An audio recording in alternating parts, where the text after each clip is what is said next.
Hello, my dears. My name is Joanna, and I welcome you to Johanna Taconis, the Deconstruction of C-PTSD podcast. In this episode, we will talk about the question, should I commit suicide, for the third time. This time, we reach the conclusion. With all things considered, what should one do? The answer is very important and should be decided with care. People hesitate to speak about it, like they fear to summon those thoughts if they speak about them. It is important to break the silence and taboo, to help those affected and to potentially save lives, and reduce suffering. Therefore, it is an absolute crucial topic. So let us talk about it. We talked the last 2 times about how outside and inside influences can affect us and make us think that we want to commit suicide despite us not really wanting to. Especially depression can convince you that the opposite of reality is real. In the first episode about this, I pointed out the absolute crucial difference between I want to end this life and I want to end my life, because there are many things that influence you to just wanting to end it.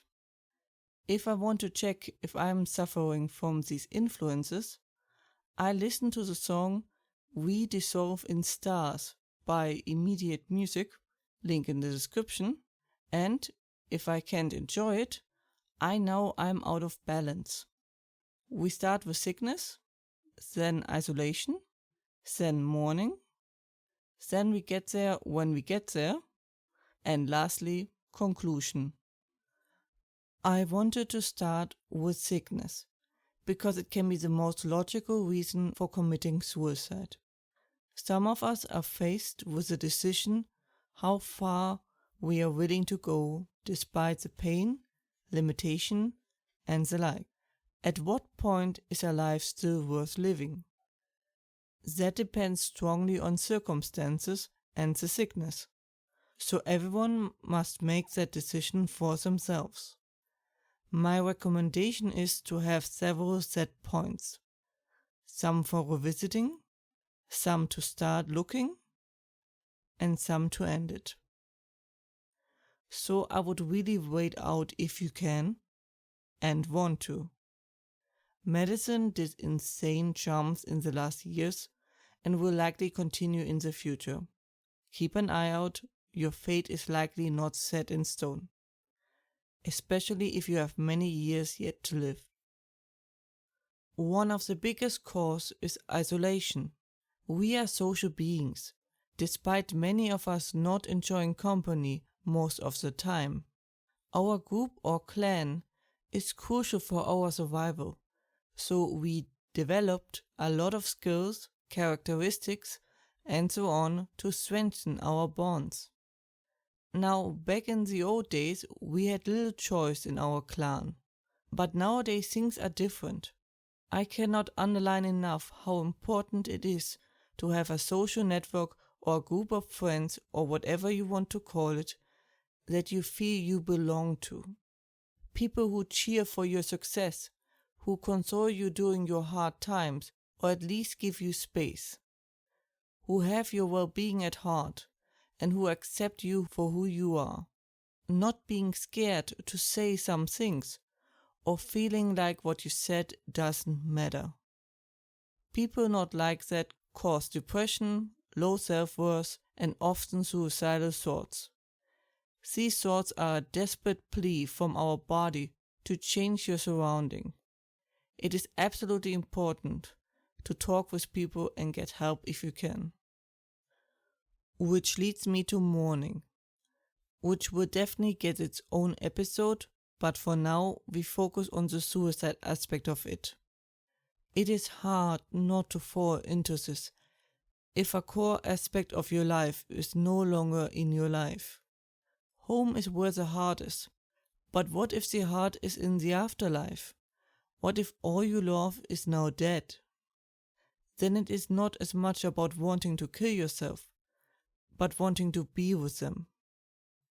It is normal to feel this way, and so important to seek contact with the living.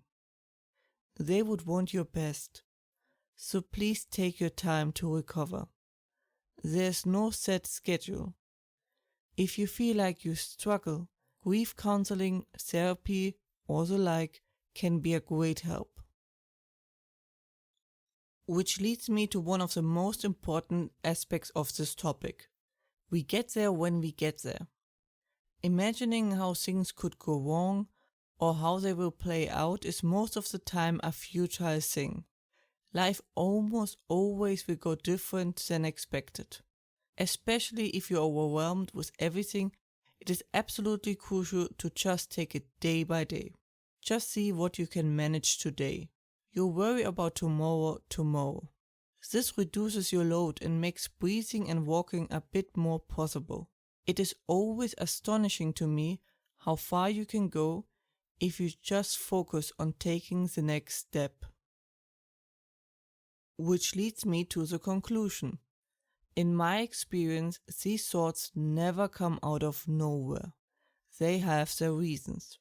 Addressing those reasons can lead to an unbelievable shift.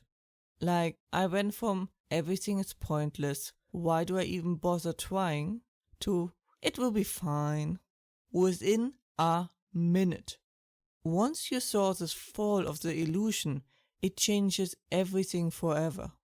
You might still be affected by it, but it is easier to go, wait, I have seen this before, than being completely confused with what is happening. In my experience, it is really usually depression that is behind these thoughts, and the reason why the world suddenly changes.